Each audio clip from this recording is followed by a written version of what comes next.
next thing would probably be the Manage Students section. All right. Well, let's click on Manage Students. Here we are on our student accounts, and I have not added any students yet. And it looks like I can add up to 150 students. So that's awesome. All right, so where do I go from here? Okay, so you have two options. You can either add students manually, so we can check that out first. All right. Oh, excellent. And then I can just say,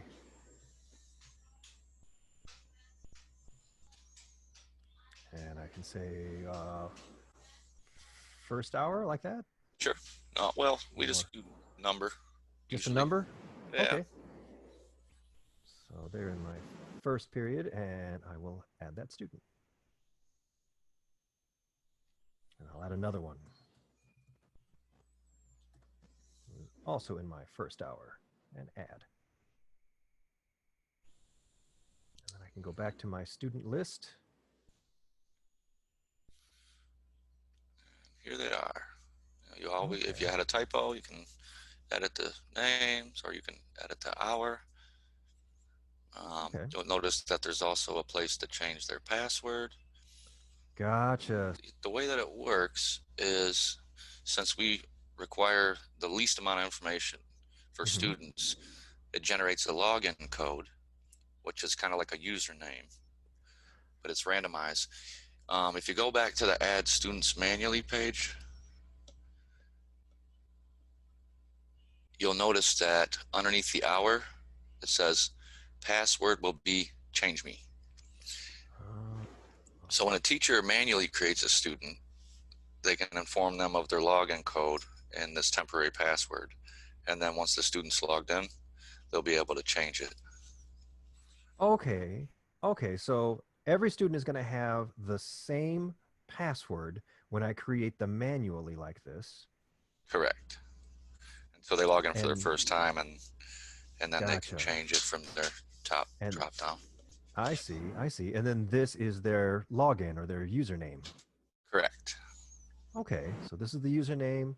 The change me is the password, or I can come in here and change their password right now if I have a password system already set up for my classroom. Correct. And that's also a good way if a student forgets their password and cannot access their account, they can inform their teacher, and the teacher can just go right here and type in a new one and save it for them, so that way they can access it. Perfect. Again.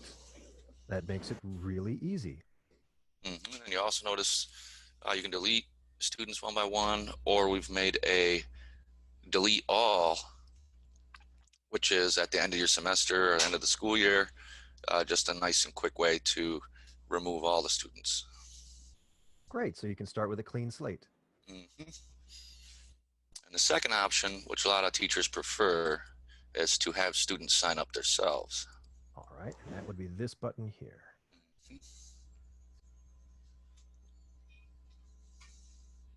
Okay, so it gives you a link right here that I can copy and paste into my LMS. Or option 2, I can put this and copy this and paste it into an email if I'm more familiar with emailing my students. Correct.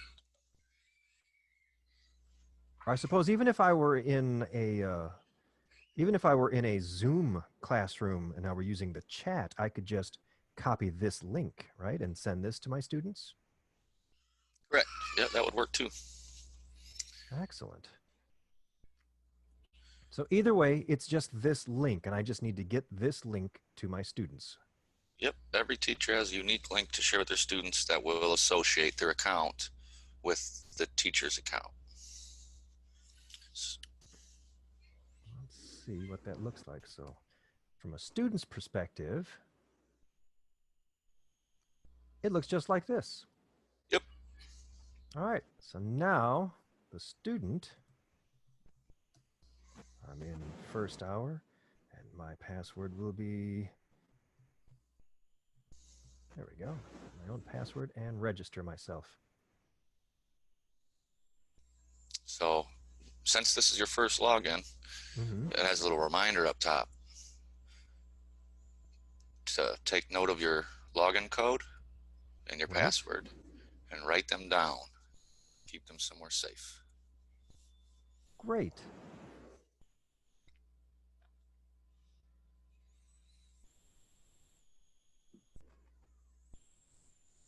Well, that is really easy. All right, so if I come back to managing my students, oh yeah, I can see it right there. There's the student who registered himself. There's his login code, and I can change his password if I need to. Yep. Perfect. Well, that's really easy. Thank you. No problem. Flangoo.com.